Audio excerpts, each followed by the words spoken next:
asalaamaaleykum internetu MMD Média tey nag ñu ngi fii ci seen magazine bu bees li nga xamante ni mooy ma santé ma priorité ma santé ma priorité nag tey fas yéene waxtaan ak yéen ak feebar bu bees mooy feebar bi nga xamante ni mooy lupus ñu fas yéene dem gis ki nga xam ne spécialiste la docteur la dermatologue la mu expliquer ñu lan mooy lupus ak lan moo koy wundu ak ndax dañ koy faj. Lupus, c'est une maladie qui est fréquente, dañ koy gis mais yu bari xamuñu ko ak manifestation yi dañuy bari. Alors lupus lan la lupus benn feebar bu ñu waxee maladie auto-immune mooy feebar bi sa yaram mooy xeex ak boppam mun na xeex der bi rognon yi cœur yi articulation yi yaram bi yépp léegi lupus bi c'est la plus fréquente des maladies auto-immunes maanaam ci maladie auto-immune yi yépp mooy feebar bu ñuy gën a gis ñum en dermatologie voilà donc particularité yi c'est que lupus dafay am ñeenti type wala ñeenti type de manifestation mais ñoom tey dañu waxtaan dans les 3 types les plus fréquentes mooy lupus subaigu lupus aigu ak lupus chronique léegi naka lay manifesté wu c'est très important lupus aigu day manifesté wu ak lu ñu waxee aile de papillon maanaam lex yi fii day xonq ba ci bakken bi fii au milieu mun na dem ba tamit ba fii ci kaw lii mooy lupus aigu mais day manifesté wu tamit ak manifestation articulaire wala musculaire wala yeneen ci yaram bi ci biir c'est le lupus qui est le plus méchant après da ngay am lupus subaigu day manifester par ay lésions arrondies ay ronds wala ay lésions annulaires wala ay lésions qu'on appelle psoriasiformes maanaam day am comme ay der yu day ñu tegante day am tamit ay manifestations articulaires ak musculaires ak parfois reins yi ou cœur yi ou poumons yi ou bien d'autres zones du corps enfin lupus chronique da ngay am ay zones yu weex yu doo surtout ci deru bopp bi ou bien ci nopp yi ou bien ci lex yi ou bien certaines zones du visage yi c'est rare ñuy am manifestation ci yaram bi ci biir day des surtout ci der bi yi ñooy 3 types les plus fréquents de lupus cutané voilà alors mun na nekk maladie bu grave sooy am lupus aigu wala lupus subaigu ak gravité bi surtout day nekk par les manifestations systémiques ça veut dire pas manifestation ci der bi mais manifestation ñuy am ci biir ci yaram bi ak les manifestations les plus graves ce sont les manifestations rénales maanaam mun na dóor rognon yi suy dóor rognon yi mun na dem ba ngay am insuffisance rénale maanaam rognon yi doxatuñu normal voilà alors poussé yi am na plusieurs causes am na facteurs environnementaux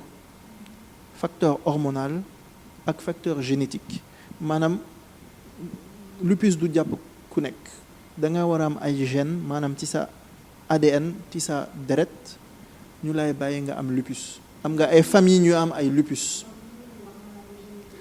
on va pas dire maladie génétique mais il y a une composante génétique mun nga am gène bi sans nga am feebar bi comprendre nga ma am nga facteurs environnementaux ak facteurs hormonaux sooy am hormone féminine da ngay gën a am risque nga am lupus c'est pour ça day jàpp 9 jigéen pour benn góor ak facteurs environnementaux mooy naaj bu bari mun na réactiver lupus ñoom par exemple dañu gis que ku am lupus poussé yi daf koy am surtout avant période nawet parce que tàngoor bi day yokk voilà mooy rayon ultraviolet du soleil ñooy mun nañu réactiver lupus bi mun na nekk ci sa yaram bi yépp léegi lupus aigu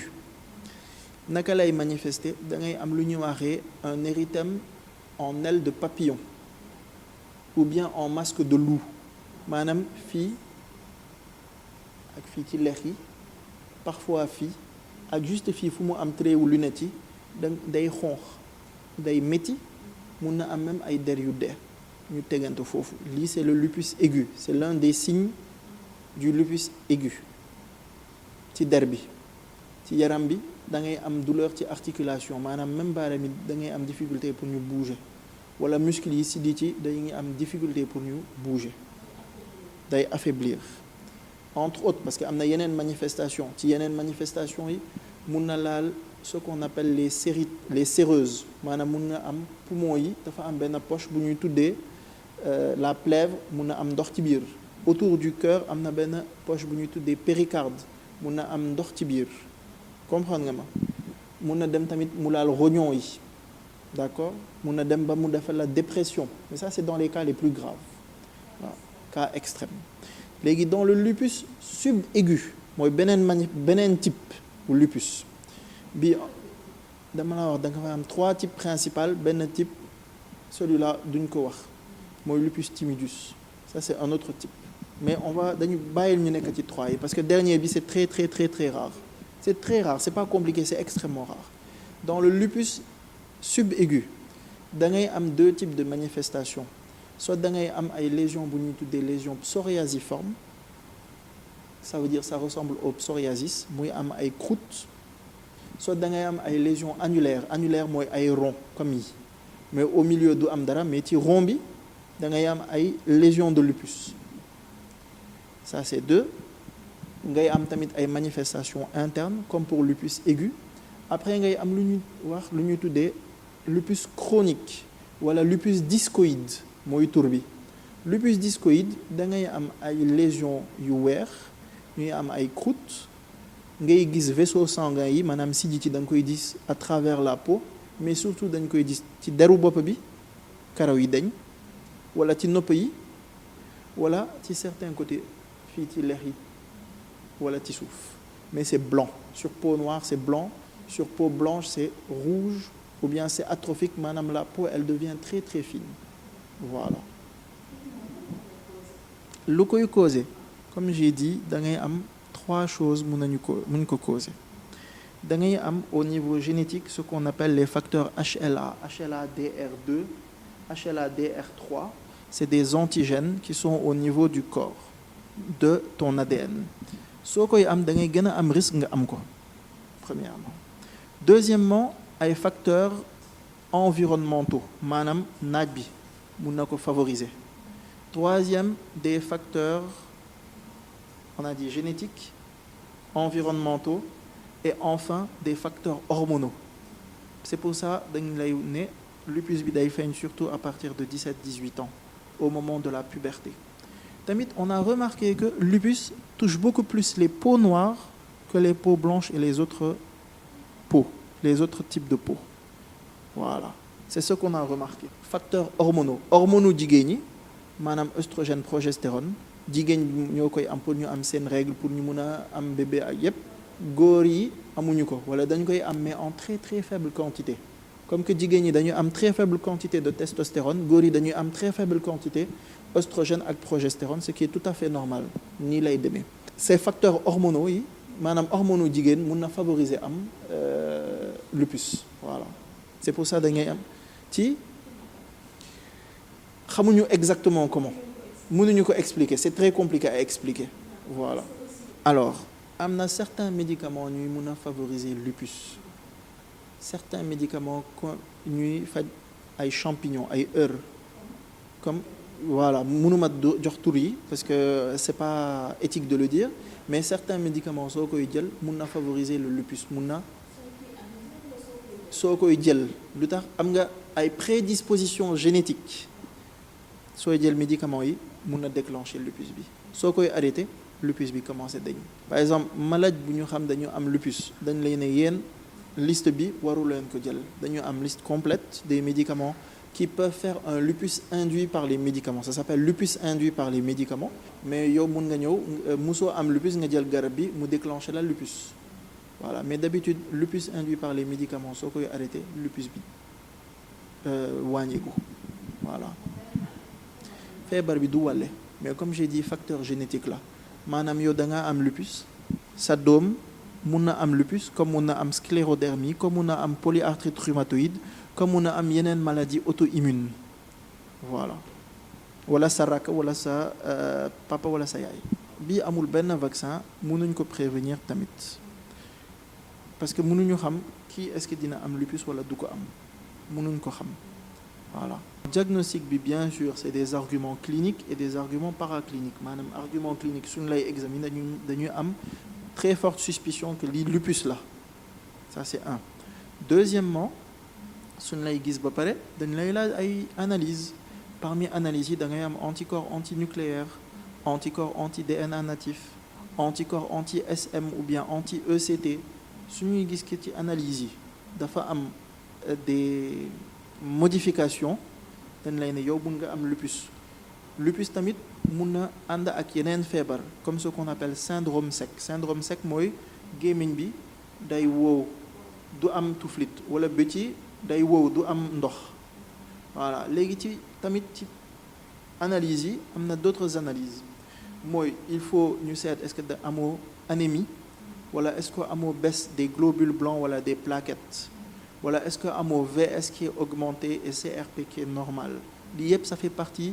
des arguments cliniques qui peuvent te mettre la puce à l'oreille par rapport au lupus. Alors taux de prévalence Sénégal mënuma la ko wax mais je peux te dire à peu près aux États-Unis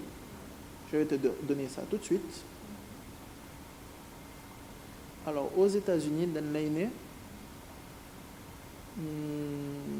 c'est 4 cas pour 100 000 habitants. Ça c'est pour les peaux blanches aux États-Unis. États-Unis pour ñu am der bu weex c'est 4 cas pour 100 000 habitants.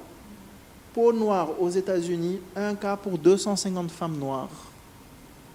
Et aux États-Unis c'est 1 cas pour 1000 personnes d'origine chinoise mais femmes. D'accord? Voilà. du wàlle voilà du wàlle maladie bi dañ koy faj comme on a expliqué naaj bi moo koy aggraver donc première des choses mooy da nga war a bañ a dem ci naaj da nga war a jël vitamine D pour nga am vitamine D parce que naaj bi da ngay dem foofu pour nga am vitamine D daf lay jox immunité D en plus de ça dañ lay jox ay comprimés pour nga bañ a am effet secondaire u naaj comprimé bi dañ koy tuddee plaquenil ou hydroxychloroquine ou nivaquine chloroquine daf lay protéger ci naaj bi protection solaire à base de comprimé day améliorer bu baax a baax lupus bi tamit la pierre angulaire du traitement maanaam lu lay bàyyi nga gaaw a wër mooy corticoïde comprimé ou pommade si c'est pour le lupus discoïde maanaam lupus chronique pommade mun na la faj mais pour lupus aigu ak subaigu ay comprimé la de corticoïdes ça c'est pour les cas le traitement d'attaque maintenant certains cas corticoïdes répondront am na yeneen traitements qui ne sont pas forcément de première intention maanaam dañ la koy jox en deuxième wala troisième cas si les corticoïdes ne marchent pas d'accord durée de traitement c'est minimum 2 ans minimum en fait feebar bi soo koy am da nga koy am à vie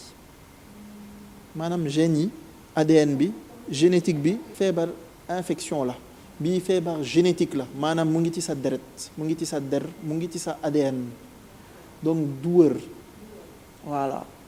sooy contrôler les facteurs environnementaux ou bien les facteurs hormonaux mun nga stabiliser feebar bi garab yi da nga koy jël à vie mais da ngay commencer forte dose après da ngay jël ay doses yu ndaw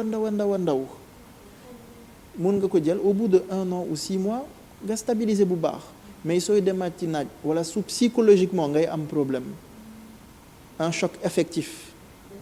mun na ñëwaat c'est pas day ñëwaat c'est pas obligé que ça revienne mais sooy dem ci naaj mun na déclencher feebar bi le soleil est le pire ennemi du lupus traitement bi cherul parce que sooy dem seet corticoïdes yi en comprimé du dépasser 3 000 francs par mois sooy jël hydroxychloroquine bi par mois du dépasser 4 000 ou 5 000 par mois donc du dépasser 10 000 francs par mois traitement bi mais luy cher mooy parfois bilan bi analyse ngay war a def tous les 6 mois wala tous les 1 an foofu lay cher léegi kuy faj lupus bi ça va aller mais soo koy faj après nga ne léegi wër naa bàyyil ma arrêté garab yi parfois patients yi dañuy reer dañu ñëwaat au bout de quelques années lupus bi attaqué rognon yi su ñu attaqué rognon yi nga war a def ay dialyse xam nga que dialyse yi déjà c'est gratuit mais liste d'attente bi dafa mag mun nga am lupus ci bët yi, mun nga am ci nopp yi, mun nga am ci làmmiñ yi, mun nga am ci xol bi, mun nga am ci poumon, mun nga am ci foie, ci pancréas, ci yaram bi yépp, ci articulation. Souvent dañu am ay patients ñu am lupus ñu ñëw presque amuñu ay taches der yu ndaw, mais mënuñu togg wala même mënuñu dox. Tu es obligé nga ñëw nga dimbali leen pour ñu taxaw, ce qu'on appelle le signe du tabouret, maanaam mënuñu même taxaw ci seen chaise. Wala dañu am ce qu'on appelle le signe du foulard, maanaam yëkkati loxo bi mënu ko yëkkati plus que 10 secondes wala plus que 1 seconde loxo bi daanu, wala même loxo bi mënu ko yëkkati plus que 2 centimètres. soo koy jox loxo nga ne ko nuyu ma wala jàppal loxo bi bu baax mënu ko jàpp parce que day jàpp muscle yi, articulation yi, yaram bi yépp la mën a jàpp. Mais on est bien outillé, maanaam corticoïdes yi en comprimé mun na ko faj assez rapidement, mun nañu soulager maladie assez rapidement. lu ma koy conseiller déjà moom xamul ban feebar la am, sooy gis da nga am ay douleurs articulaires musculaires yuy dépasser plusieurs jours, nga am ay taches ci sa der surtout visage bi ci kanam bi, dem leen seet dermatologue wala médecin interniste. Voilà, moom su xamul lupus la am day ñëw après ñoom dañuy seet est-ce que lupus la wala déedéet. léegi bu day xam ne lupus la am ñun du ñu bàyyi suñu patient bu am lupus ci àll bi, dañu xam que chaque mois wala chaque 2 mois wala chaque 3 mois dañu war a ñëw. léegi man am naa ay patients ça fait plus que 10 ans dañu am lupus depuis que dama nekkoon hôpital public ba léegi maa ngi leen toppatoo depuis avant 2014. léegi ñoom dañu à partir de 1 ou 2 ans dañ leen def ce qu'on appelle éducation thérapeutique, maanaam dañ lay ne sooy gis que feebar bi mu ngi ñëwaat traitement bi nii lan nga koy jël. même ñoom de eux-mêmes dañu xam que dañu war a yokk dose bi wala wàññi dose yi parce que dañuy maanaam day feeñ feebar bi day feeñ, xam nañu que su fajuñu day ñëw ak doole, donc xaaral ma jël traitement bi avant feebar bi ñëw ak doole. donc xam nañu feebar bi naka lay dem lupus bi. léegi eux ils sont préparés et ça fait partie des rares malades am nañu suñu numéro de téléphone personnel parce que feebar bi su lay jàpp rek il faut que tu viennes rapidement voir ton médecin. Voilà. déedéet maladie dañu xam que suñu am poussée de lupus du ñu jël rendez-vous comme yeneen maladie, dañuy woo maa ngi ñëw jeex na que ça. voilà yi bis ngay commencer ak sa dermatologue da ngay des ak sa dermatologue tout le temps. sa dermatologue am na sa dossier, xam na naka lañ lay faj, et puis il fait ce qu'on appelle la capitalisation des échecs. par exemple daf lay jox traitement day xam que traitement bi doxul, dafay bind ci sa dossier traitement bi doxul, donc dañ koy éliminer. ñu dem ba ñu xam ban traitement est le plus efficace pour toi ak ban dose moo le plus efficace pour toi. am na ay nit seen dose de cortisone dafa nekk par exemple 10 milligrammes alors que keneen ki 5 milligrammes rek lay soxla. lii yëpp dañ koy bind ci dossier bi pour ñu mën a toppatoo maladie. tu vois. Merci à toi et merci chers auditeurs, téléspectateurs et web spectateurs. des médias lii lañ leen andiloon tey muy lupus mu nekk feebar boo xamante ni feebar bu raar la fii Sénégal, moom lañ leen andiloon ngeen gën a xam lan lay wundu ak naka lañ koy traité. di leen jox dig daje ba beneen yoon incha allah merci.